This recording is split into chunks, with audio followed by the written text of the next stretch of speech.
starting off this list in our number 10 spot, we have Scott Erskine. We are starting off this list with truly one of the worst people I've ever heard about. Scott's story starts off when he was a child and suffered an injury that involved his head and brain. He seemed to recover fine physically, but continued to complain of headaches and that sort of thing, and it is unclear if these things were ever looked into further.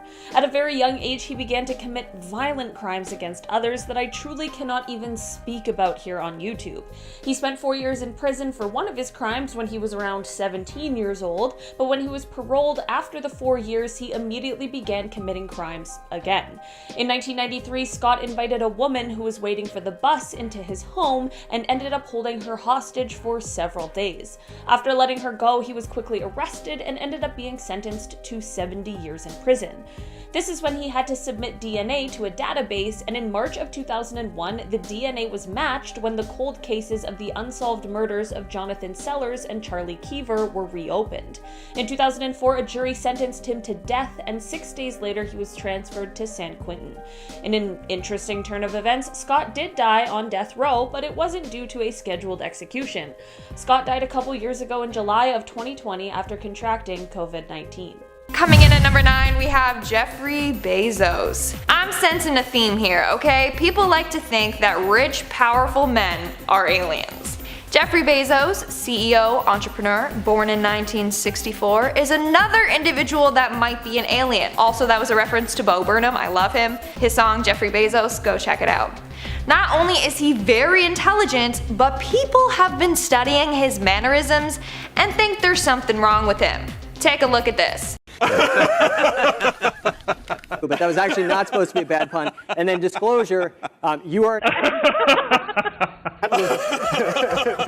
Is it just me, or is his laugh undeniably creepy? He keeps his eyes wide open and locked on his target while laughing.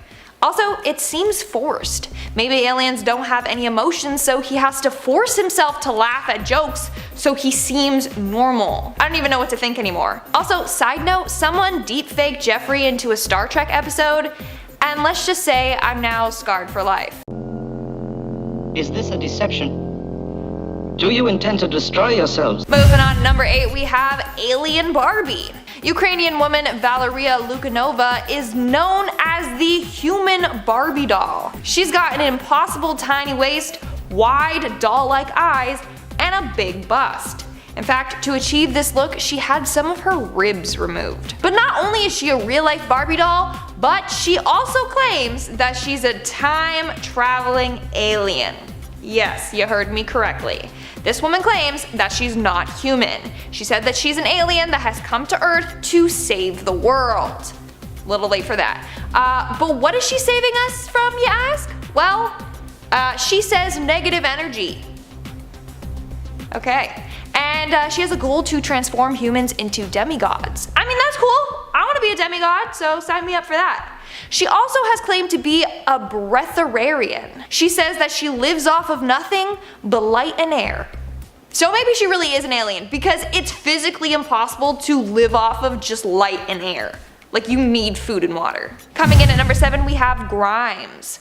Grimes might just be an alien, and so might be her partner, Elon Musk, but more on him later. But how cute! 2 aliens came from space and connected on Earth. That's what I call destiny and true love. Anyways, if you follow her, then you know she's quite the character. And just recently, she got alien scars on her back. Or at least that's what she calls them. They're just a bunch of light-colored lines that she got tattooed on her back. But maybe aliens actually have tattoos or designs like that on their backs, and she knows something that we don't know. I mean, there's a huge conspiracy out there that Grimes is an alien. Just search on Reddit and you'll find a number of people who believe this theory. Moving on, at number 6 we have Poppy. Hi, it's me, Poppy.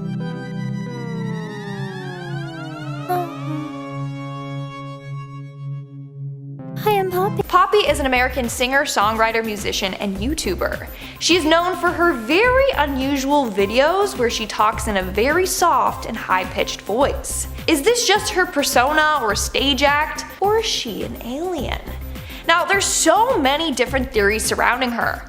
From being part of the Illuminati, to being created by the government, to being a hologram, to even being a robot. I'm telling you, there's tons of theories out there. But a more popular one is that she's an alien from space. Most of this is based off of her mannerisms in her videos and the fact that we hardly know anything about her true self. One video that really started this theory was one where she reacts to a Fine Bros video. In this video, she cited every single word that was shown from her older videos. And she did this without showing any emotions, and without even acknowledging the kids that were reacting to her. It's very weird to say the least.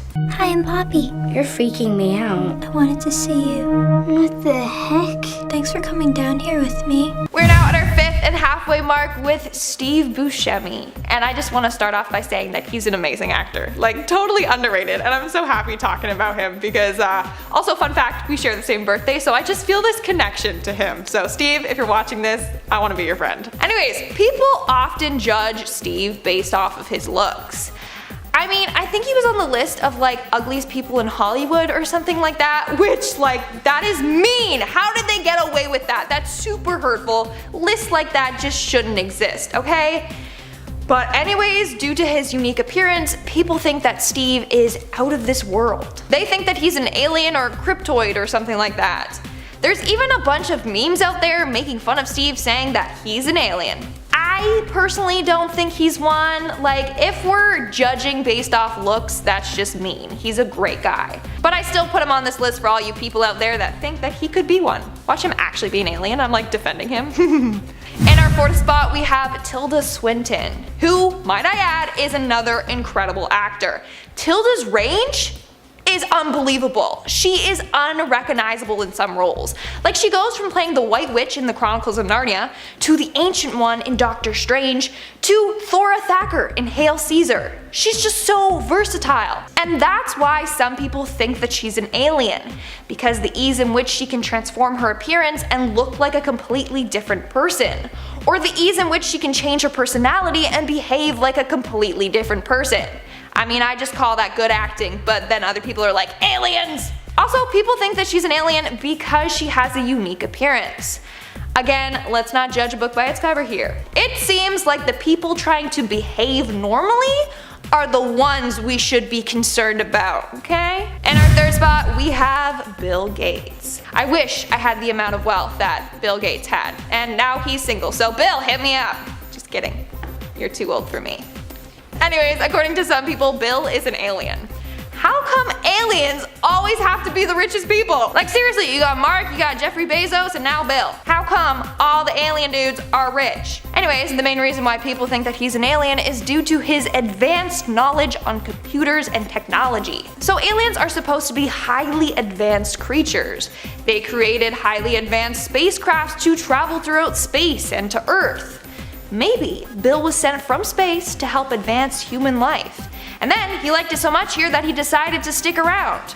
Or maybe he got too famous and was like, oh crap, I can't just disappear from the public eye. They're gonna wonder where I went. And now he's kind of stuck on Earth against his will.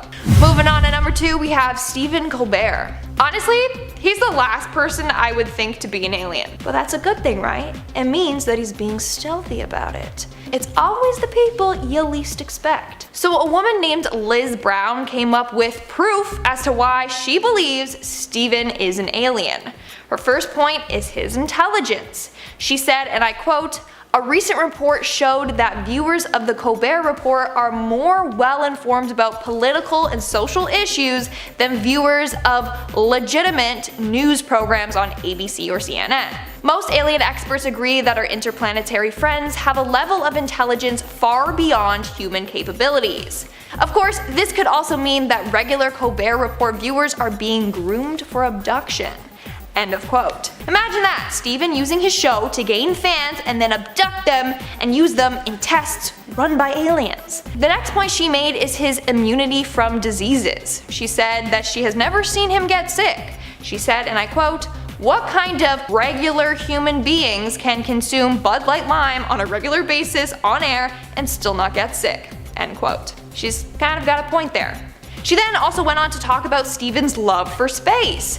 In 2009, he made a public campaign telling his viewers to vote for the new treadmill on the International Space Station to be named after him. Why did he want this so badly?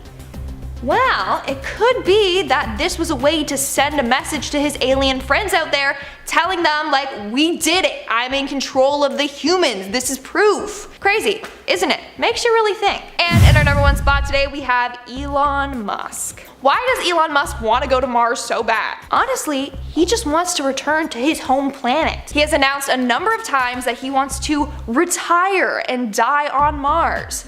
He probably hates it here on Earth and is dying to get back. Let's look at more evidence. This dude invented the Tesla, like he's super intelligent. First off, he got into the electrical vehicle business, which only represents 0.1% of all cars sold. Looking at that, it would seem like a bad thing to get into. But nonetheless, he did, and he succeeded. Why? Because he's got alien capabilities to not only see into the future, but also create high-tech things, like Teslas. Someone else added that his end goal is to save Earth. He's seen into the future and how bad global warming gets. So he's trying to reduce global emissions through his cars. Maybe make them cheaper then. Not only that, but on a number of occasions he has tweeted out some suspicious things. Someone tweeted at him asking if he was an alien, and he said, obviously. So, he just admitted it, okay? I know he's just joking, but still. Another time he tweeted saying aliens built the pyramids. I mean, he was probably one of the aliens there building them alongside the Egyptians. In the end, everything he's doing on Earth is to save us, and then, help himself get back to his home planet. In our number 10 spot, we have the Queen of England. Okay, your girl is British, and being so, us Brits just have a soft spot for the Queen, but apparently the rest of the world doesn't, and everybody seemingly thinks she's a shapeshifter reptilian hybrid. So that was news to me. Not only just the Queen, but a lot of people speculate over the entire royal family being reptilian hybrids. The reason being due to some footage that surfaced online that showcased the Queen being dressed in one of her cute outfits. But then all of a sudden they zoom in on her eye and you see her eye looking completely creepy. Honestly, the footage is terrifying, and I've watched enough horror movies in my life to recognize a demon when I see one, and her eye looked just a tad bit demon-like. Apparently people have said that her eye was just bloodshot. But yeah, I don't know about that excuse. They really should have said that she had some kind of eye disease, because that I would believe. I've had a bloodshot, probably at least plus 10 times in my life, and I've seen bloodshot eyes several times, and never have I ever seen anything that looks like that. Her entire eye is bloody looking. Honestly, it's as if perhaps someone punched her in the eye, except there's no swelling. It's very strange. So anyways, I see why people think she's possibly a shapeshifter. In our number 9 spot today, we have Dennis BTK Raider. The BTK Killer, whose real name is Dennis Rader, was one of the worst serial killers from 1974 to 1991. He left taunting letters to police and newspapers where he described his crimes, but thankfully his annoyingly large and misplaced ego is what led to his demise. Because he craved the attention so badly, in 2004 he started communicating with the media again to try and be all smug or whatever, but this, combined with his utter lack of knowledge on how technology works, led to him being arrested in 2005. Imagine getting away with those crimes for so long and your ego and your own ignorance does you in the end. During his trial, he didn't apologize for his crimes, but he did describe them in full detail, which is horrifying and honestly very unnerving. After his trial, he ended up being sentenced to 10 consecutive life sentences with a minimum of 175 years. When Raider was first arrested and police were taking him to the station, an officer asked him, "Mr. Raider, do you know why you're going downtown?" To which he replied, "Oh, I have suspicions why." Ew. In our number 8 spot today, we have Chester Turner. Chester is an American serial killer who, on April 30th, 2007, was convicted of taking the lives of 11 women in the Los Angeles area, and on June 19th, 2014, he was convicted of 4 more that they were able to tie back to him. He has been referred to by prosecutors as one of the most prolific serial killers in the city's history, and if you know Los Angeles' history with things like that, That is not something to take lightly. In his original trial that led to conviction, Chester was sentenced to death, but at the following one in 2014, he also received an additional death sentence.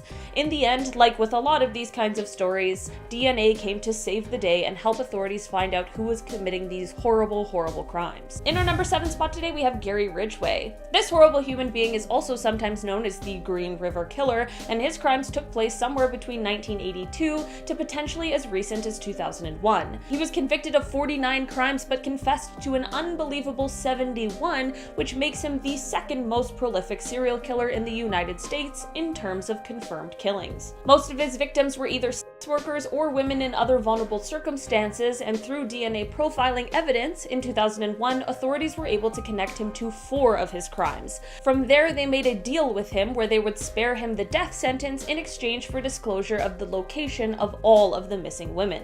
Gary took the deal and was spared the death sentence and instead was sentenced to life without the possibility of parole. Not only did he say that he chose the type of victims he did because they were, quote, easy to pick, and that he, quote, hated most of them, but he also called his crimes his career. I hate him. In our number 6 spot today, we have Charles Ng. Charles' story really starts off shortly after he moved to the United States on a student visa. He dropped out after his first semester, and soon after he was involved in a hit-and-run accident. He then tried to avoid prosecution by enlisting in the United States Marine Corps using false documents that stated his birthplace was within the United States. He was arrested by military police a year later for stealing automatic weapons, and then somehow he escaped custody, headed back towards Northern California, and this is where he met Leonard Lake, who is another real piece of work. Charles did end up going away and serving a bit of time, but it was only 18 months and then he was back with Leonard, and that is when the two started their crime spree together. It is believed that together the pair took the lives of somewhere from 11 to 25 different people. When Leonard was caught and brought in for questioning, he sneakily took a cyanide pill he had hidden in his jacket and took his own life, but Charles ended up standing trial. He was convicted for 11 of the killings and he remains on death row at San Quentin. In our number 5 spot today, we have Robert Pickin. This horrible person is one of the worst Canadians to ever live and is one of our country's worst serial killers ever. Pickin dropped out of school and began working at his family's pig farm, and this is where most of his absolutely horrific crimes took place. He was first arrested in 2002 and was convicted in 2007 of taking the lives of 6 people, but throughout an extremely lengthy investigation, evidence of many more killings came to light. During his time in jail, an undercover police officer posed as his cellmate, and Pickin confessed to 49 crimes to him. Apparently, he was saying to the undercover officer that he wanted to take one more life to make it an even 50, and that he only got caught because he was sloppy. The entire trial was a bit of a mess, but it led to a life sentence without the possibility of parole for 25 years, which was the longest possible sentence under Canadian law at the time. This unfortunately does mean that he will be eligible for parole within the next decade, so let's hope that never ever happens. In our number 4 spot today, we have the Golden State Killer. The Golden State Killer is one of the most well-known serial killers ever, and that is never a good thing. From 1973 to 1986, the GSK was responsible for taking the lives of 13 people, harming 50, and 120 different burglaries all across California. Throughout the investigation process, he used different tactics to both taunt and threaten police and the victims, which is just on a whole other disgusting level. Through recent genetic testing, like those 23andMe things, the identity of the GSK was finally revealed after years and years of investigations. Basically, they uploaded a DNA profile that they were able to get from the crime scenes to the website GED Match. They were able to find 10 to 20 people who had the same great-great-great-grandparents as a match. And then from there, the genealogist made a large family tree, and from there, they were then able to single out 2 main suspects. After covertly collecting DNA samples from one of the suspects and comparing them with the crime scene DNA, they were finally able to arrest Joseph James D'Angelo, who is the Golden State Killer. After decades of waiting, the victims of his crimes were finally able to see justice served as he was sentenced to 12 life sentences, plus 8 years. He was spared the death penalty because he admitted to numerous crimes that he had perpetrated, some of which he wasn't even being charged for. He is now 75 years old and will definitely spend the rest of his life in prison. In our number 3 spot today, we have Rodney Alaka. Rodney is a horrible monster who was convicted and sentenced to death for 5 killings that he committed in California from 1977 to 1979. He also received an additional 25 years to life after pleading guilty to 2 other killings in New York from 1971 to 1977. Rodney got away with his crimes for a while because he wasn't the top of the list of suspects because he was said to be the, quote, charming photographer. Rodney is often referred to as the dating game killer because of his appearance on the show, which, with what we now know about him, is absolutely horrifying. What's even crazier is that he actually won the show he was on, but the episode's bachelorette refused to go on a date with him because she found him, quote, creepy. This is just a reminder to always trust your instincts. It isn't exactly known just how many victims Rodney had. It is potentially thought that it could be much higher than the number he was convicted for. In July of last year, Rodney passed away in prison at the age of 77. In our number 2 spot today, we have the Zodiac Killer. This one had to make it on this list today because while there are a plethora of terrifying people on this list, nothing is as terrifying as an uncaught serial killer, and the Zodiac is definitely the most prolific of them all. The Zodiac Killer took the lives of 5 people in the San Francisco Bay Area between December 1968 and October 1969. He was most known for targeting young couples or a lone male cab driver. Despite 2 people luckily and thankfully escaping his attempted evil doings, he has still never been caught. He was one of those losers who left notes and stuff for the police to find. I like that they think they're being all cool and clever and brave while they do that. Like, if you're so brave and almighty and unafraid, then show us your face. While no one has heard from the Zodiac since 1974, the case remains active in many different countries, and maybe one day we'll finally know who the real Zodiac is. In our number 1 spot today, we have Robert Hansen.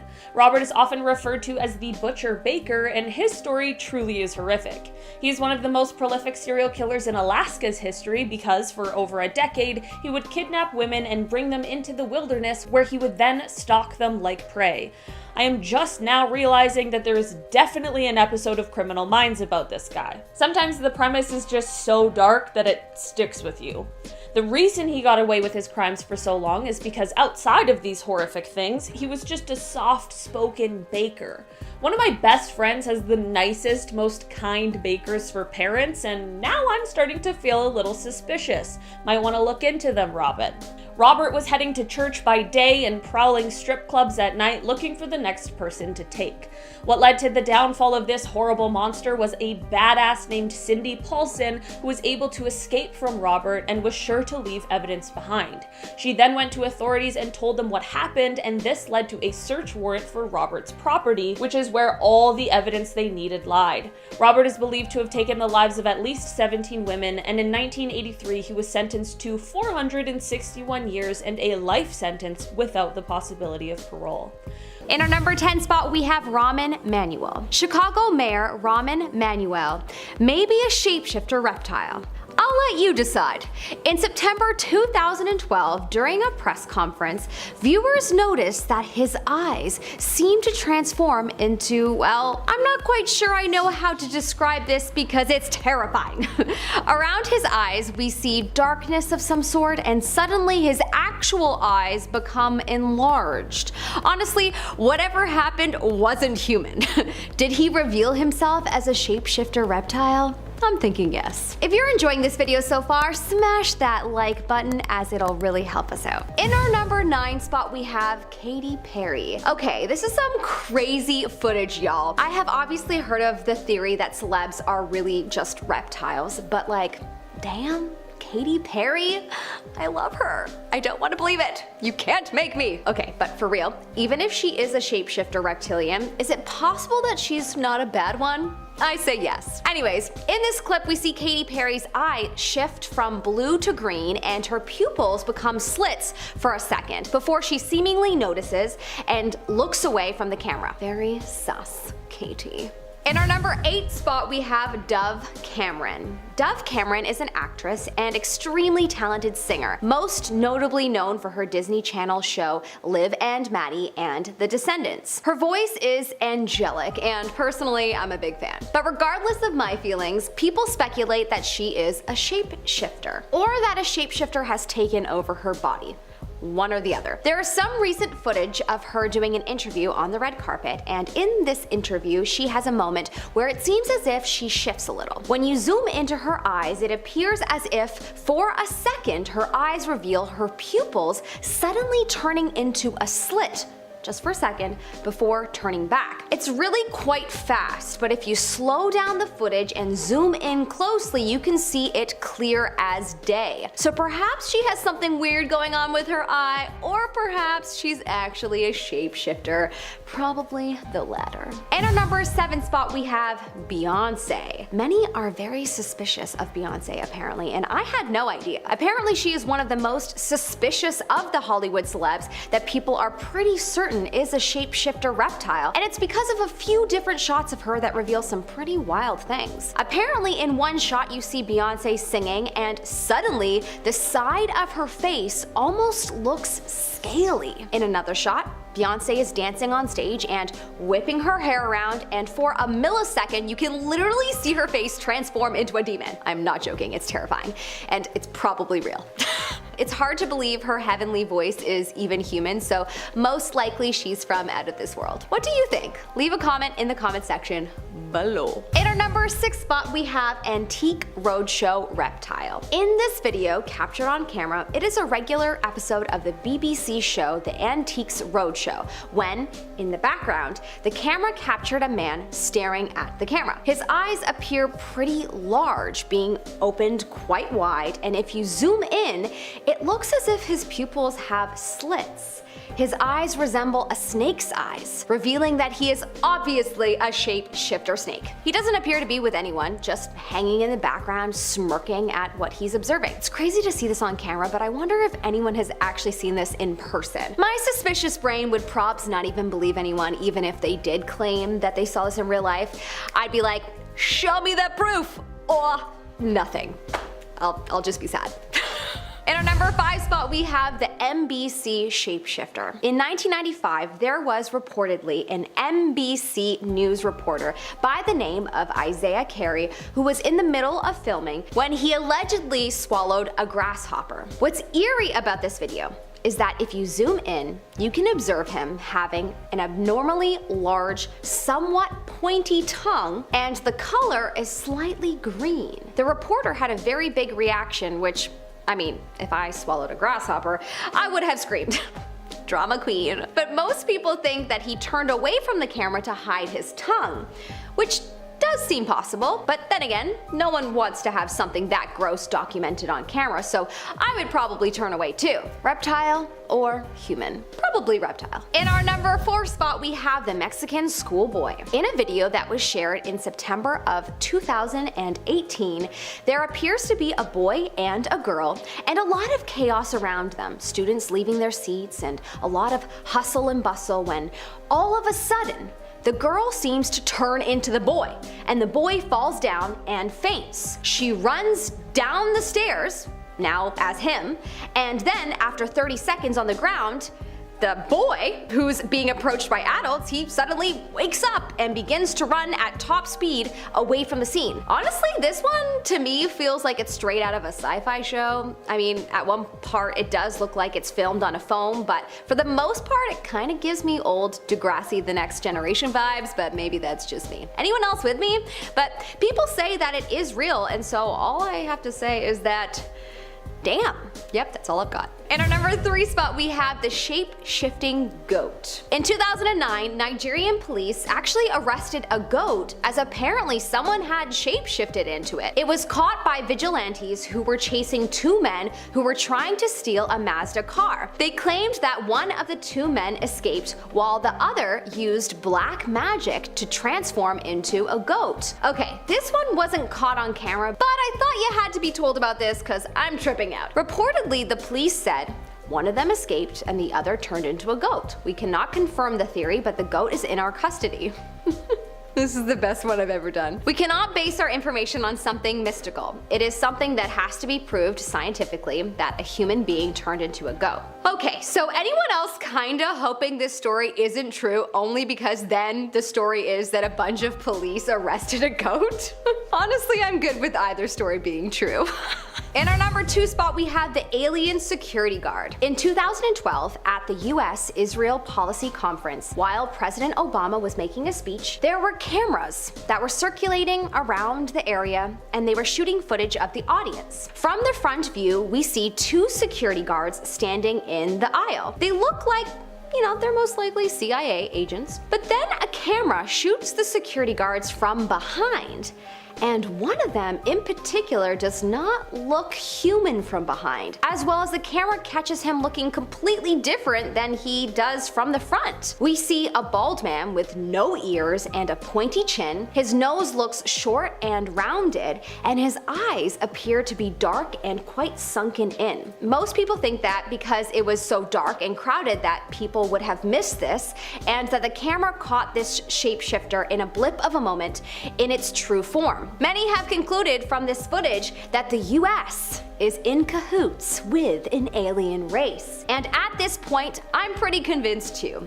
What do you think? In our number 1 spot, we have the Alleyway Shifter. Okay, this clip is crazy. This is footage of a person that goes into an alleyway that is semi-lit and stands still. And then what appears to be a dark shadow leaves its body and walks away, and the person remains frozen. This clip is so controversial and has been a point of debate for some time now, but I'm not sure what you can even debate. You can clearly see someone or something leave the body and the body stays frozen in place. This clip is one of the most seemingly real clips out of everything I saw, but apparently all of the footage is real. Interesting. Very interesting indeed. Coming up in our number 10 spot, we have Chelsea Handler. Comedian Chelsea Handler has been accused of being a shapeshifter, and it's all because of footage that showed up online showcasing her in an interview, and when you zoom in close to her eyes, they appear for a moment to look like they turn into slits. This probably won't be surprising for you to hear if you watched parts 1 or 2 of the series, because it seems that almost all celebs could be reptiles. I don't know. She can be pretty funny, perhaps otherworldly funny. If you're liking this video so far, would you give it a like, as it really helps us out. In our number 9 spot, we have Timothy Geithner. Former secretary to the treasurer, Timothy Geithner, has been accused of being a shapeshifter. Why? Well, because there's some weird footage of him possibly doing just that. Footage was taken of him at a press conference sitting and listening to the speaker when all of a sudden something starts happening to his right eye. A weird pattern that honestly looks like a pattern that you would see on a butterfly wing starts to form around his eye, sort of cupping it. It seems that it happens for a few seconds before he realizes it and tries to cover it up by touching the area, and in an instant, it's gone. No one can deny that the footage is rather odd, especially as he touches the area and poof, it's magically gone. It is super possible that we have a butterfly shapeshifter on our hands. Imagine. If I could be a shapeshifter, that's what I would want to be. Something with wings. Probably a fairy. That would be great. In our number 8 spot, we have US General David Petrus. On June 15, 2010, the US General David Petrus appeared to faint during a conference, but at one point though, his face appeared to be, well, not human. The footage of this one does appear to be a tad blurry, but it does seem like something has happened to his face. His face looks like it's,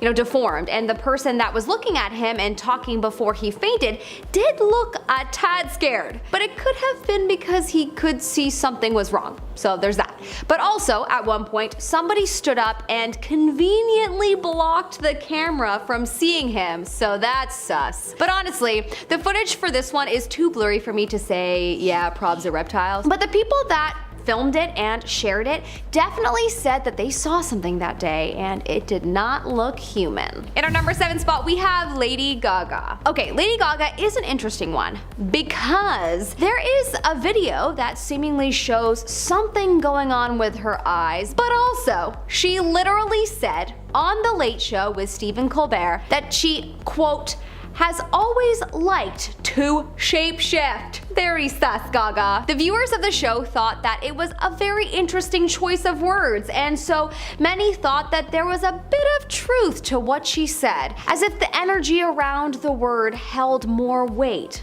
I don't know. Certainly there are so many people that believe that Lady Gaga has had contact with the devil, and so it would make sense if she was a shapeshifter. Remember that time she suspended something in the air with her magical force field? Okay, but for real, is she a magical devil-like being or a shapeshifter? Would love to know your vote in the comment section below. In our number 6 spot, we have Meghan Markle. Meghan Markle, actress turned literal princess when she married Prince Harry, has had quite some speculation around her over being a robot. Now, I've heard many things, including reptilian, and some people believe something has just, replaced her. But the robot shapeshifter is an interesting theory. It started when a clip went viral over Harry and Meghan wearing masks to promote Madame Tussauds new Harry and Meghan edition. But what made everyone feel the creeps is not just the fact that their facial expressions are unsettling, but also because Meghan is not blinking. Terrifying. Whereas Harry apparently was. Anyways, I think that this got everyone to start theorizing that even though this is a mask, she may actually be a shapeshifter robot, and you know what? I don't blame them. We're probs living in iRobot and don't even know it. In our number 5 spot, we have President Bush. Now, this is a clip of Papa Bush, the 41st president of the US, speaking in an interview, and his eyes seem to change. For those of you who don't live in North America, there is a George Bush Sr. and Jr., and they both became president of the US. Anyways, this clip is of George Sr., aka Papa Bush, and most people are in agreement that he is absolutely a reptilian. I mean, at this point, I'm starting to be convinced that all the politicians are, but who knows? Maybe the whole world is. Maybe I am. Honestly, I wish I could shapeshift. Then I would just shapeshift myself into a passenger that has a ticket to board a flight to Paris and peace out of here. You know what I mean? Anyways, in this clip, his eyes definitely form into slits, and there's no doubt that if this clip is real, and so many say that it is, then, he's definitely not human. In our number 4 spot, we have Eileen Werner. Eileen Werner, who is known as an American serial killer, did a number of interviews before she was executed on October 9th, 2002. During a number of her interviews, people claimed to have seen some weird shape-shifting happening. This is a clip of an interview that she did where her eyes appeared to show that infamous reptile slit. There is so many people that believe that sometimes shapeshifters are responsible for some of the worst crimes in the world, and then they just, shapeshift out of prison afterwards after taking over the body of humans. That's definitely an interesting theory. I mean, regardless, clearly Eileen was evil, so even if she's not a shapeshifter, I'm sure someone could make a case for her being possessed by a demon. In our number 3 spot, we have Reptile Woman. This woman has been dubbed Reptile Woman for pretty obvious reasons. The footage that was taken of this mystery woman surfaced online and was apparently not altered in any way. The footage seems quite normal until it's broken down frame by frame, and suddenly it's as if you see a different person. Her hands look different, her back, her face, and her eyes. It's fascinating. I personally wish the footage was easier to see, as it's not fully convincing me looking at something so blurry. It just makes me feel like it's been altered, but who knows? I may be wrong, and it sure seems like a lot of people believe that it's real. There have been a few people that have tried to debunk it, and truly I think I'm with them on their analysis. This one is too blurry for me to think that it's possibly real, but whatever. It might be. In our number 2 spot, we have MW Jeffrey Black Hodgson. Let's call him Jeff, for short. So Jeff is the Grand Master of the Masons in Massachusetts. Yeah, if you don't know anything about the Masons, then definitely have a Google sesh later tonight. That's a whole other rabbit hole in itself. But yeah, if you know anything about the Masons, then you probably won't be surprised that they are on this list. The Grand Master, the big guy calling the shots, is in this video, and he certainly shows signs of being a shapeshifter. From his eyes suddenly showing slits to his skin apparently showing evidence, there are a lot of people that believe that this guy is a shapeshifter. And in our number 1 spot we have Britney Spears. Okay, this one I refuse to believe is real, because I love her. God, I do not want to believe it, but the footage certainly makes you think that it's possible that she's a shapeshifter, or that a shapeshifter at some point had taken over her body. That to me would check out more when you think of everything that she has been fighting for recently in terms of her freedom and gaining full control of her body back again. Who knows? Perhaps there is way more to it than we can imagine. I just love her though, so I refuse to believe that she was born a reptile. Anyways, in this shot, her eyes seemingly show slits at times, just like a lot of the other footage that we've shown, and this would point to some kind of reptile living within her. Starting off our list in our number 10 spot, we have Warren G. Hooper. Warren G. Hooper was a 40-year-old state senator in Michigan. In this state in the 1940s, political corruption was a huge problem, and it was quite common for politicians and legislators to accept bribes in exchange for votes. After Warren confessed to accepting a $500 bribe for his vote on a horse racing bill, he was offered immunity if he testified as a witness in front of a grand jury. On January 11th of 1945, just a few days before his testimony was scheduled, Warren was driving to his home but never made it there. His car was found in flames shortly after on the side of the road, and the body of Warren was found in the front seat with 3 bullet holes found in his head. To make matters more suspicious, there were 2 other witnesses who were also supposed to testify in the same case, and they were both also found dead under suspicious circumstances as well. This is when a gang called the Purple Hill Gang began to come into the investigation. The Purple Hill Gang was a group that really controlled Detroit during the 1920s and 30s. There were rumors swirling that a former state treasurer named Frank McKay, who was under investigation in this grand jury case, was behind the killings of the witnesses, including Warren's. It was believed that Frank had bribed a deputy warden to temporarily release 2 of the imprisoned Purple Hill Gang leaders so that they could commit the horrible crime against Warren and then promptly return to the jail, which would give them a pretty solid alibi. 4 former members of the Purple Hill Gang did end up getting charged with conspiracy to commit murder because of the testimony of an informant that they had once approached him and asked him to take Warren's life. And while the 4 were convicted, they received quite short sentences, and one of the convictions was even later overturned. In our number 9 spot we have Nancy Pelosi. If you are someone living outside of America, then you may not know who this woman is. Nancy Pelosi is the Speaker of the United States House of Representatives. She's seemingly one of these politicians that you either love or hate, and the people that lean more on the hate side might also lean into this news a little too. Nancy could be a shapeshifter. Yep, a lot of people speculate over this as footage surfaced online showing her right eye doing something crazy when she was talking once. Something that is legit impossible. She's speaking and then all of a sudden it's like her eye rolls back and it becomes fully white with like a black dot slash slit in the middle, and then her real eye returns. It's very strange. This lasts for at least 1.5 seconds, enough that it's very, very noticeable. I don't know, man. If she's not a reptile, then she's gotta be something else, cause this is not human what I just saw.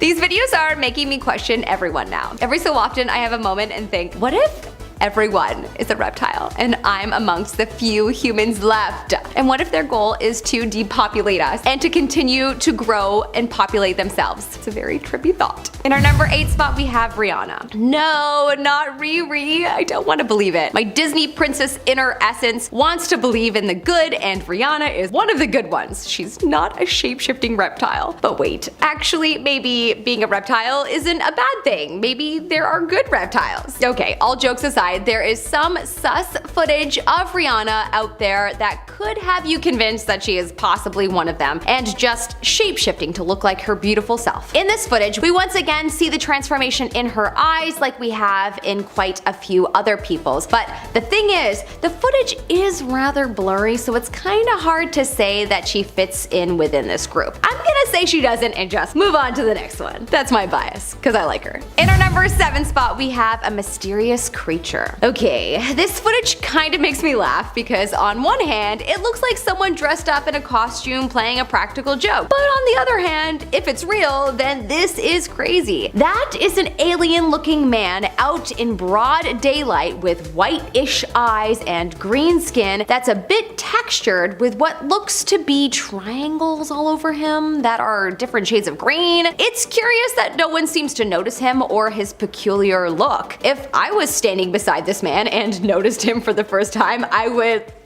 jump.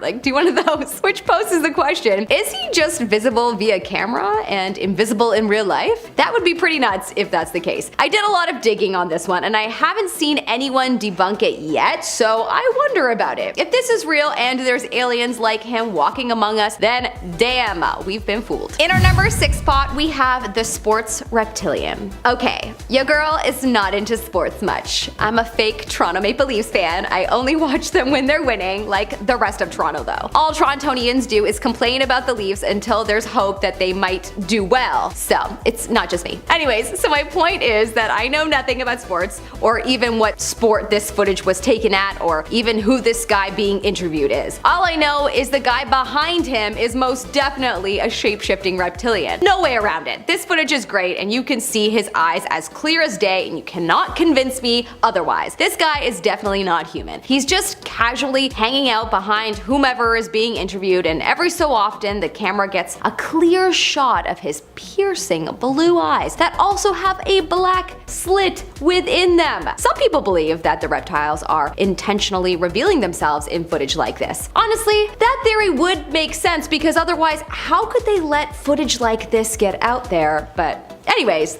this one is nuts. In our number 5 spot, we have Shakira. Pop star Shakira has been accused of being a shapeshifter reptilian. I mean, her voice is angelic and not very human-like, so it makes sense. I mean, her voice is angelic, so someone could argue that it's possibly not human-like. Video footage was taken of her speaking in an interview, and yep, you guessed it, her eyes changed very briefly. Now, it is honestly not the easiest to spot as her eye color is quite dark and possibly also the lighting of the video might have sucked too, but when the footage is slowed down and analyzed closely, it does appear that something is going on. Her eye definitely changes, but is it a full-on slit like so many on this list? It's hard to say. Are there any celebs left that are human? In our number 4 spot, we have 2 aliens walking down the street. I honestly don't know what to call this one other than 2 aliens walking down the street because honestly, that's what it definitely seems like. Either they are aliens or they're people from some kind of Buffy the Vampire set, but apparently this footage is really random and that's why people believe it to be real. Supposedly these 2 men weren't near any kind of set or anything, and that's what makes this more mysterious. The men appear to have very big and different looking ears, darkened eyes, and a bigger nose than most people. Honestly, now that I think about it, they look like they just stepped out of Halloween Town. Tell me you know that movie franchise. It's amazing. We're big on Halloween at my house. Anyways,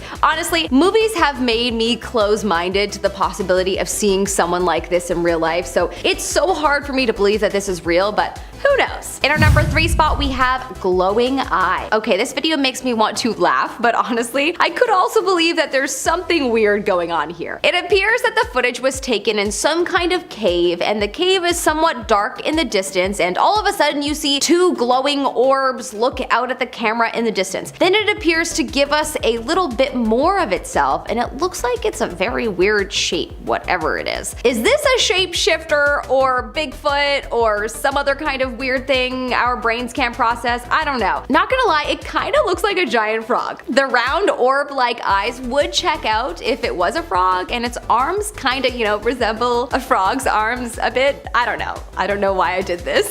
Do frogs stand like this? Maybe. All I know is this is definitely very strange footage, and that creature could be a shapeshifter. Or a giant frog. I don't know.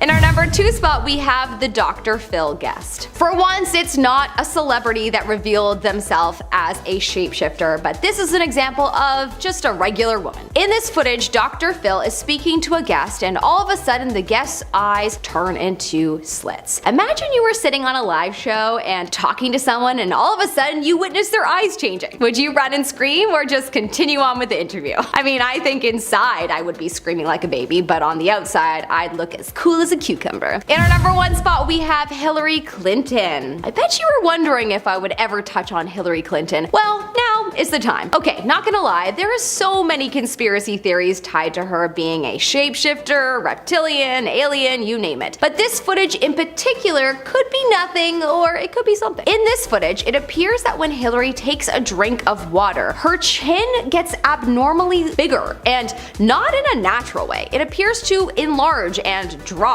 in a way that has people thinking that she might be some kind of reptile. The footage is interesting and strange, and I can see why people might be shocked by it, but I'm not sure I'm fully convinced with this one. Starting off this countdown, we have the Hitchhikers Killer. The Hitchhikers Killer is the name given to serial killer Donald Henry Gaskins. He started his killings in 1969, where he would pick up hitchhikers to later kill them. It's believed that he killed more than a dozen people. But even before he went on this killing spree, Gaskins had a history of sick crimes. Finally, on November 14th of 1975, Gaskins was arrested after a man witnessed him killing 2 men and called the police. He was later sentenced to death, but this sentence turned into life imprisonment without any possibility of parole. However, his killings did not stop while behind bars. While in prison, he became the only man to have ever killed an inmate on death row. In our number 9 spot today, we have Michael Mansfield. Michael was a 19-year-old student at Lincoln College in Illinois, and he lived with another student named Russell Smrekar. Russell ended up being expelled from the school after being charged with burglary for stealing a guitar and some record albums from another dorm room. After his theft, he had given the stolen albums to Michael, and in order to avoid being charged with possession of stolen property, Michael agreed to testify against Russell. This took place in 1975, and on New Year's Eve of that year, Michael was spending the holiday at his parents' house when he told them he was headed out to see a friend. Unfortunately, Michael was never seen again after this night, and of course, because of the loss of the witness, the charges were dropped against Russell. Although extremely suspicious, this alone of course didn't mean that Russell had anything to do with Michael's disappearance, but just you wait. In our number 8 spot today, we have Ruth Martin. Okay, you thought I was gonna leave you hanging with the last one, but I promise you that I am not. Shortly after Michael's disappearance that we just talked about, that same creep Russell was charged with stealing 3 steaks that totaled to $4 from a local grocery store. The witnesses to this crime were Jay Fry, who was a produce manager at the store, as well as a woman named Ruth Martin, who had seen Russell toss the steaks into his car after stealing them. Both Jay and Ruth were called to testify as witnesses, but on June 2nd, 1976, Ruth went missing and her abandoned car was later found with blood inside. 3 months after this, Russell broke into Jay's home and shot both Jay and his wife, which took both of their lives. He was caught for this crime and was sentenced to 300 years in prison. Okay, so what does this have to do with Michael and Ruth? Well, no one knew what happened to either of them until 10 years ago in 2011. Russell became terminally ill in jail and decided that then was the time for him to make some deathbed confessions, and he confessed to taking both of their lives as well. Unfortunately, neither of the bodies have ever been found, but it is absolutely insane to think that 4 innocent lives were taken over some stolen records and $4 worth of steaks. In our number 7 spot today, we have David Kelly. David was a nuclear scientist and weapons expert. In 2003, he had an off-the-record conversation with a BBC journalist in which he explained that the dossier that the UK government had created in reference to Iraq's nuclear weapons capabilities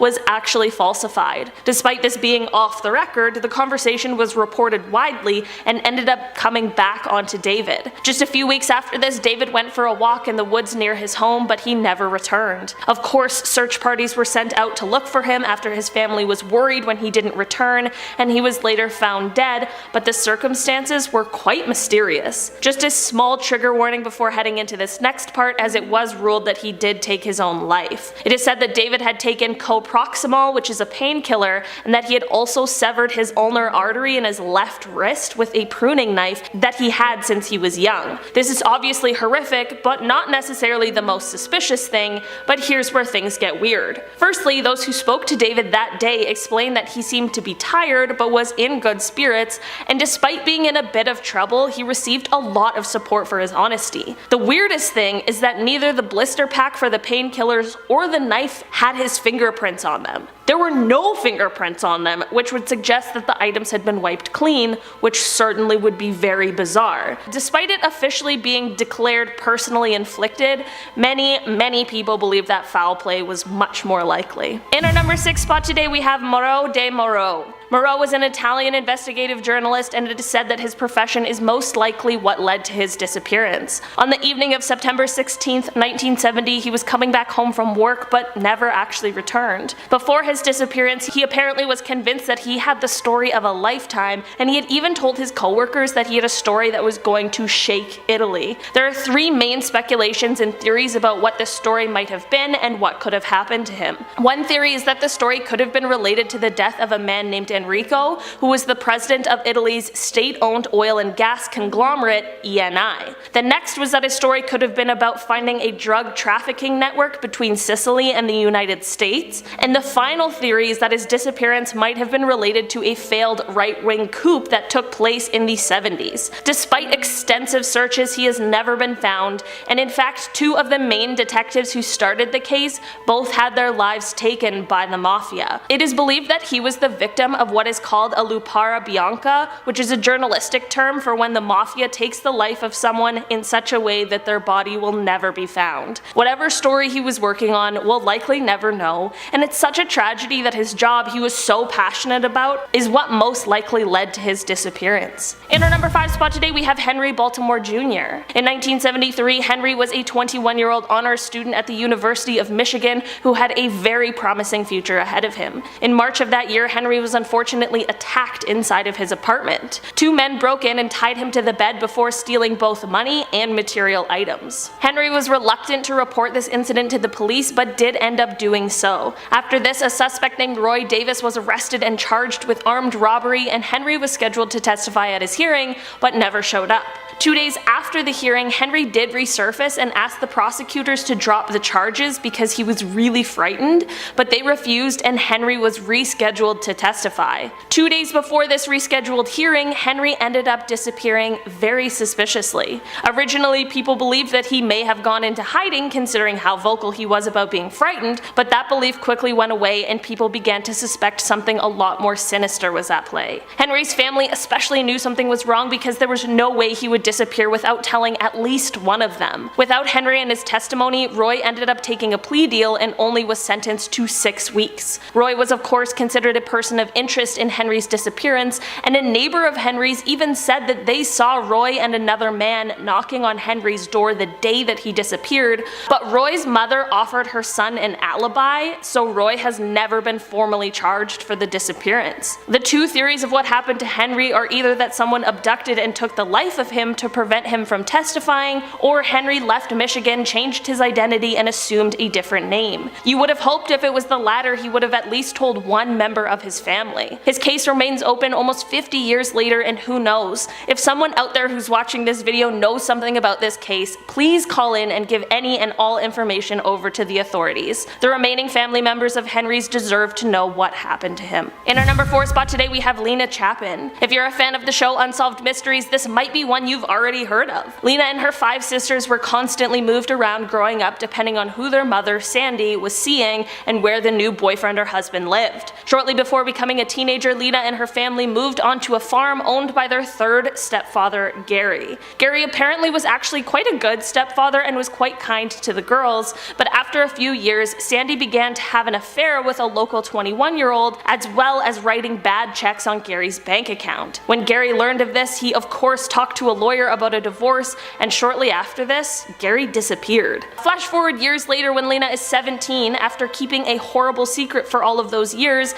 and being filled with guilt, she comes forward to Gary's brother to tell him that she knows what happened to Gary. Lena explains that her mother Sandy had actually taken his life, burned his body, and made Lena help clean up the scene and all of the evidence, and then they drove down a country road and threw his bones out of the window. Unknowingly to Lena, Gary's brother Albert was actually recording this whole confession, which he of course hands over to the police. Now that the police are confronting Lena and her mother Sandy about this confession, since Lena is 17 and Sandy is still her legal guardian, Sandy convinces Lena to walk back her confession, and since it was recorded without her knowledge, it isn't admissible evidence. A few more years go by and Lena doesn't speak of the crime again and ends up getting a job, having a baby, and she lives with her boyfriend, and then right before turning 21 years old, which would make her of legal age to testify against her mother in court, she just disappears. Everyone in the family, especially her sisters, are convinced this disappearance has everything to do with her mother Sandy and was done to keep her quiet. While this mystery is still unsolved, it's extremely likely we all already know what happened to Lena, but we just need the evidence to prove it. In our number 3 spot today, we have Oliver Munson. In January of 1983, a teacher from Baltimore named Oliver Munson purchased a used vehicle. Just a couple months later, Oliver was surprised to find out that the vehicle he purchased was actually stolen, and that the man who he purchased it from, named Dennis Watson, was actually the leader of an auto theft ring. Oliver of course had no idea about this dark history and agreed to testify against Dennis in court. Flash forward to February of 1984, just 3 days before Oliver is meant to testify against Dennis. Oliver leaves his home for work in the morning but never shows up at the school and ends up never being seen again. 3 days after he disappeared, his car was found 2 blocks away from his home with a flat tire,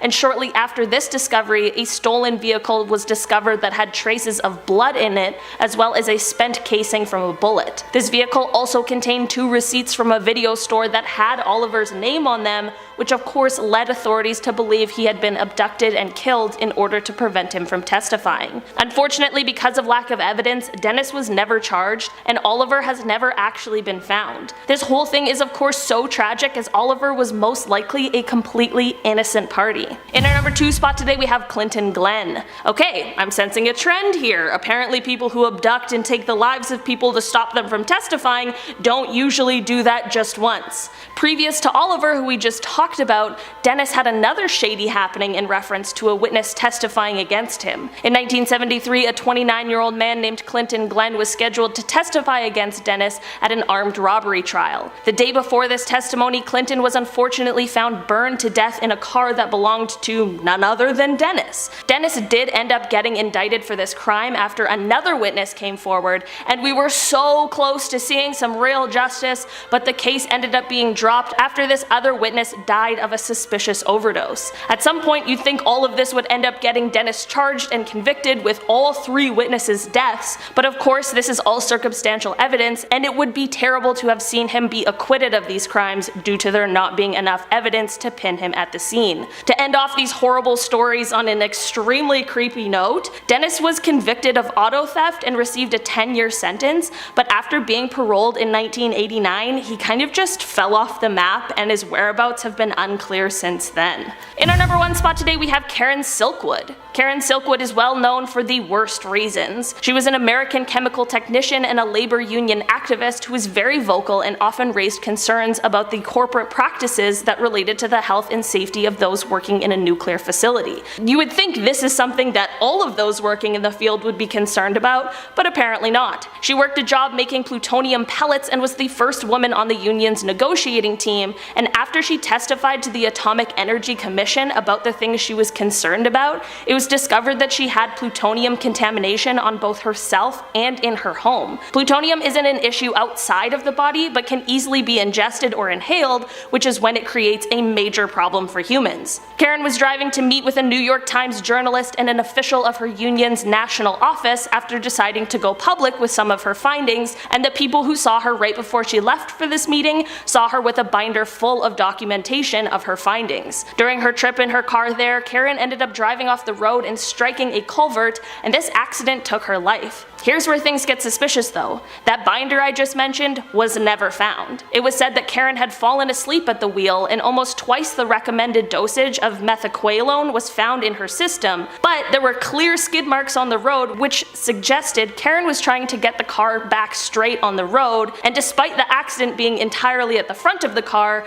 there was damage to the back of the car that friends and family say wasn't there before, and paint chips were found which would suggest a car had hit her from behind. To make this whole thing even more suspicious, apparently Karen was receiving threats before her passing. There have of course been claims of foul play and claims that she was run off the road by another vehicle, but unfortunately with little evidence these claims have never been able to be proven for sure. But what is for sure is that whatever really happened to Karen, it seems like a simple accident doesn't cover the full truth. Starting off this countdown, we have Mark Zuckerberg. Rumor has it that Mark Zuckerberg is an alien or a lizard person. Let me explain. In a number of interviews, people noticed that Mark Zuckerberg barely blinks. It's true. I've seen videos and this dude must have like some watery eyes or something, cause he blinked like once every minute. He just sat there with his eyes wide open, looking like an alien. Then people went on to say that he wears contact lenses to hide his yellow lizard pupils. Maybe that's why he's so smart, because he's an alien. Either that or he's a robot or something. His weird mannerisms has everyone spooked. Conspiracy theorists are adamant that he's going to take over the world and destroy democracy. It's crazy. In our 9th spot today, we have Glenn Stark Chambers. In January of 1975, Glenn Stark Chambers got into a heated dispute with his girlfriend, Connie Weeks. It ended with him taking her life. As a result, he was sentenced to death by electric chair, later reduced to life imprisonment. However, Glenn escaped prison on July 13th. Glenn, with 2 other inmates, ganged up to attack their detention officer and then escaped through a window. Now, he was captured 3 days later, but only to escape several years later. So he worked with the prison to help build furniture. He came up with a good idea to put himself into one of the boxes and have himself carried out of prison in a transport truck, and it worked. Even after 3 decades, Glenn has never been found. If he was still alive today, he would be in his 70s, so he could still be out there somewhere. In our 8th spot, we have Ted Bundy. Now, what was so scary about Ted Bundy is how smart he was. He was the definition of evil genius. So basically, he would use his smarts to manipulate women and then kill them.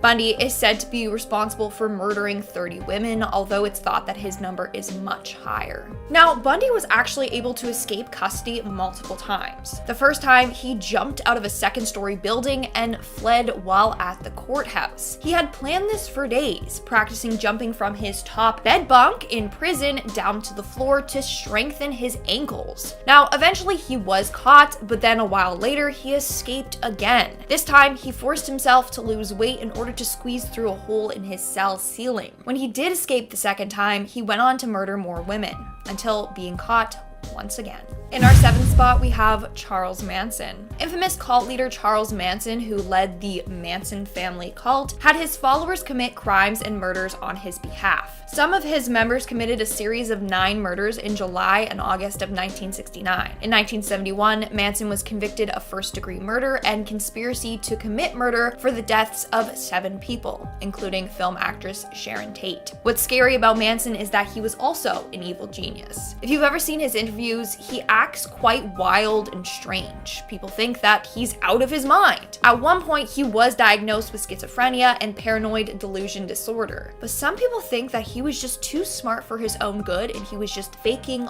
all of this. In 1971, Manson received the death sentence, but a year later the government got rid of capital punishment, so his sentence was changed to life in prison instead. In our 6th spot, we have Ian Brady and Myra Hindley. Between 1963 and 1965, Ian Brady Barbie and Myra Hindley worked together to torture, take advantage of, and kill a number of young individuals. What they did was incredibly messed up, and it'll make your stomach churn. Now, these two were actually given the name the Moors Murderers because after taking the lives of their victims, they would bury their bodies on the moors outside of Manchester. Both individuals were sentenced to life in prison for their crimes. Ian was actually placed in solitary confinement, whereas Myra died in prison in 2002. We are now at our 5th and halfway mark with Lester Eubanks. In 1965, Lester was convicted of taking the life of Mary Ellen Diener. As a result, he was given the death penalty, which later got changed to a life sentence. Now, over the years in prison, apparently Lester changed his ways and became very well behaved. In fact, on December 7th, 1973, they let him go out to Christmas shop for his family. While out in a mall, he managed to escape his guards and flee. To this day, he still hasn't been caught. He's out there somewhere in hiding.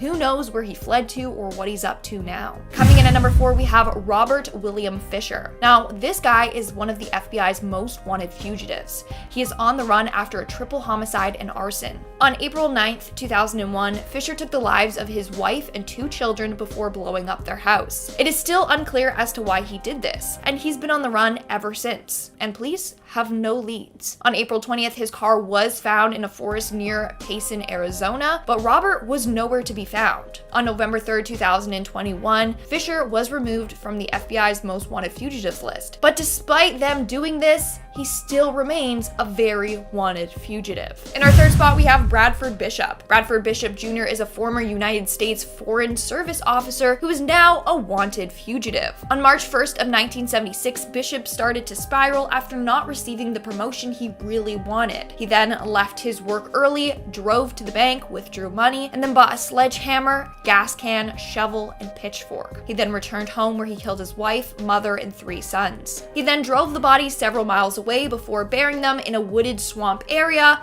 before setting them on fire. As a result, he was placed on the FBI's list of 10 most wanted fugitives. They have no clue as to where Bishop is now. He could be anywhere, but they do believe that he fled to Europe. Moving on to number 2, we have Arthur Hutchinson. Arthur Hutchinson has lived a life of crime for murder, attempted murder, theft, and burglary. In fact, he spent 5 years in prison for the attempted murder of his half-brother. In September of 1983, he was brought into a police station after being arrested for theft. While there, he asked to go to the bathroom and then proceeded to jump out of the bathroom window and fled. He was on the run for 3.5 weeks. While on the run, he crashed a wedding and murdered the bride's father, mother, and brother. Later that day, he broke into another person's home and stabbed all 3 of the residents to death. He was finally caught on November 5th of 1983 and sentenced to life imprisonment. And in our number 1 spot today, we have Ahmed Siraji. From 1986 to 1997, Ahmed took the lives of 42 females. The bodies of his victims were found in a sugarcane field. What he would do was, after killing them, he would bury them waist deep in his field with their heads facing his house. He believed that by doing so, this gave him great power. But he was later caught and arrested alongside his sisters and 3 wives who helped him. One of his wives was actually sentenced to death, but that was later changed to life imprisonment. Ahmed, on the other hand, was sentenced to death by a firing squad in 2008. Starting off in our number 10 spot, we have Quincy Allen. Quincy Allen is a man who went on a crime spree between July and August of 2002 where he took the lives of 4 people. His crime spree was actually inspired while he was in prison serving time for stealing a vehicle. It was here that a fellow inmate decided to start recruiting others and told him that he could get Quincy a job as a mafia hitman. When Quincy was released, he decided to buy a shotgun so he could start practicing. Man, I really wish he showed this kind of dedication to literally anything else. Quincy started off this horrific crime spree on July 7th, 2002 by attacking a 51-year-old homeless man who was sleeping at the time. Luckily, this man was able to survive the attack. His crimes continued until he was arrested on August 14th, 2002. After his arrest and trial, Quincy received a sentence of death and is still on death row awaiting execution. His sentencing did not deter him from the criminal life, however, as in 2009, Quincy, along with another inmate, planned an attack on a correctional officer at the prison they both reside at. Quincy was intended to be executed on January 8th, 2010, but there was a stay of execution that was accepted, and as of July 26th, 2022, literally just over a month ago, Quincy's death sentence was overturned. In our number 9 spot today, we have the Golden State Killer. The Golden State Killer is one of the most famous serial killers of all time, and he managed to elude police for 30 30 years. From 1973 to 1986, the GSK was responsible for taking the lives of 13 people, harming 50, and 120 different burglaries all across California. Throughout the investigation process, he used different tactics to both taunt and threaten police and victims, which is just another level of being messed up. If you don't know how this story ends, buckle up though, because it is wild. So you know those like family DNA tests like 23andMe, where you send in your DNA and then they send you back your genealogy? Well, basically these kinds of services helped identify who the real Golden State Killer was. In 2018, when Detective Paul Holes and FBI lawyer Steve Kramer uploaded the Golden State Killer DNA profile, which they were able to obtain from the crime scenes, to the website GED Match, they were able to find 10 to 20 people who had the same great-great-great-grandparents as this DNA match. From there, a genealogist made a large family tree, and then they were able to single out 2 main suspects. After covertly collecting DNA samples from one of the suspects and comparing them to the crime scene DNA, they were finally able to arrest Joseph James DeAngelo, who is the Golden State Killer. After decades of waiting, the victims of his crimes were finally able to see justice served, as he was sentenced to 12 life sentences plus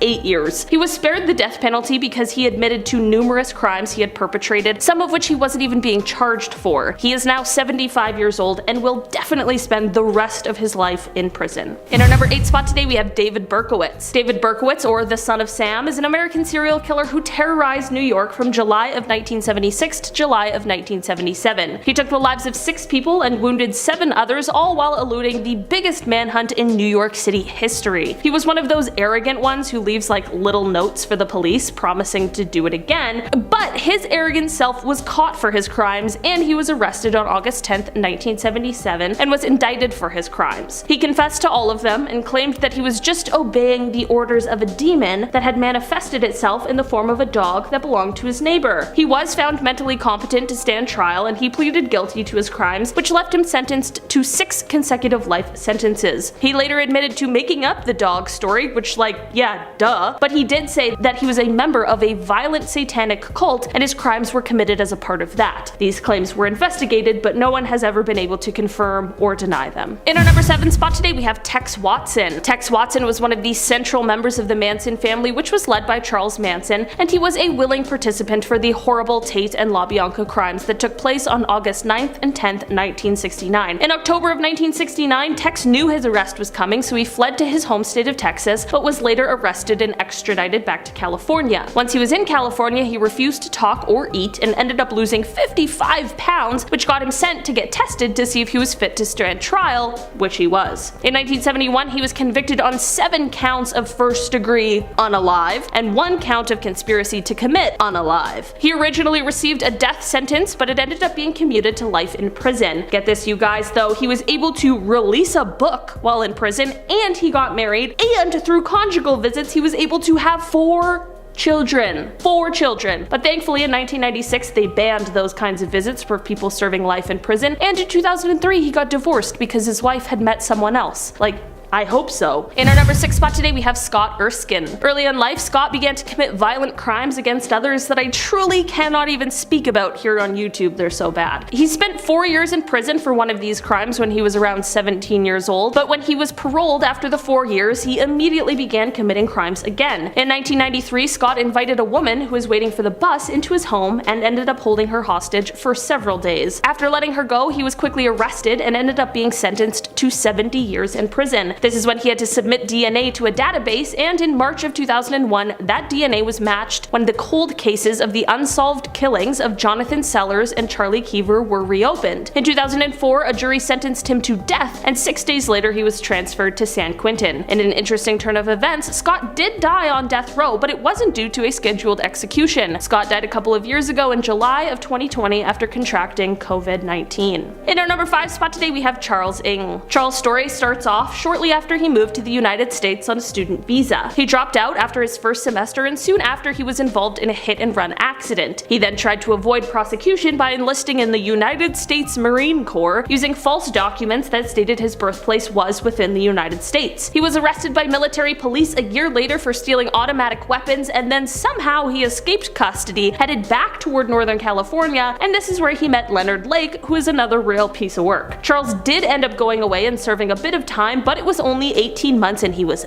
back with Leonard, and that is when the two started their crime spree. It is believed that together the pair took the lives of somewhere from 11 to 25 different people. When Leonard was caught and brought in for questioning, he sneakily took a cyanide pill he had hidden in his jacket and took his own life, but Charles ended up standing trial. He was convicted for 11 of the killings and he remains on death row at San Quentin. In our number 4 spot today we have Sean Great. Sean is a serial killer who committed a series of crimes from 2006 until he was apprehended in 2016. Throughout his decade of criminal activity, it is thought that he took the lives of at least 5 people. So basically his story is a little confusing, but in September of 2016, Sean was arrested and later indicted for 2 killings as well as a kidnapping and harming a woman whose 911 call actually led to his arrest. At the same time, in another county next door, he was also being charged with 2 other deaths as well as another one from all the way back in 2016. This final count from all of those years ago was actually an unsolved Jane Doe case who had been unidentified for 12 years. When Sean confessed to this crime, he wasn't even sure who she was, he just said he believed her name was Dana. On May 7th, 2018, Sean was convicted on 2 of the counts, and on March 1st, 2019, he pleaded guilty to 2 of the others, and on September 11th, 2019, he pleaded guilty to the additional count. In the end, he was sentenced to death and has remained on death row since that final plea and sentencing, and he is currently scheduled to be executed in 2025. In our number 3 spot today, we have the Zodiac Killer. This one had to make it on this list because while there are a plethora of terrifying people on this list, nothing is as terrifying as an uncaught serial killer, and the Zodiac is definitely the most prolific of them all. The Zodiac Killer took the lives of 5 people in the San Francisco Bay Area between 1968 and October of 1969. He was most known for targeting young couples or a lone male cab driver. Despite 2 people luckily and thankfully escaping his attempted evil doings, he has still never been caught. While no one has heard from the Zodiac since 1974, the case remains active in many different counties, and maybe one day we'll finally know who the real Zodiac is. In our number 2 spot today, we have Dale Hausner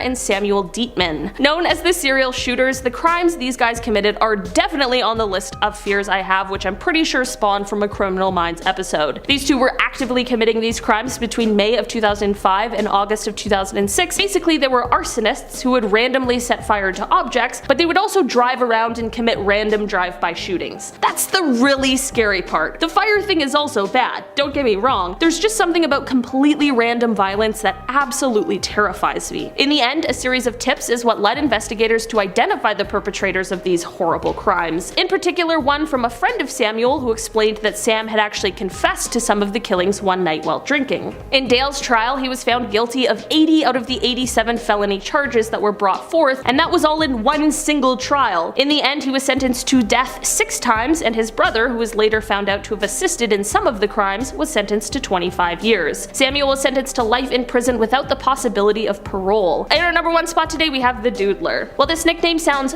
very sweet, it, like everything else on this list, is very sinister. The nickname that this unidentified killer received is due to his practice of sketching his victims before taking their lives. This unidentified killer committed their crimes in the San Francisco area from January of 1974 to September of 1975, and they specifically targeted gay men. It is believed that 14 deaths can be attributed to this killer, while 3 others were injured in the process. Unfortunately, because of the stigma and sensitivity surrounding gay men at the time, the 3 who survived this monster were very reluctant when speaking with the authorities for fear of being outed as a result of it. This has led to there being very little information for them to work with in terms of identifying the man responsible. For a while, there was a primary suspect, but that person has never been officially charged because sadly, none of the survivors felt comfortable enough to testify in court.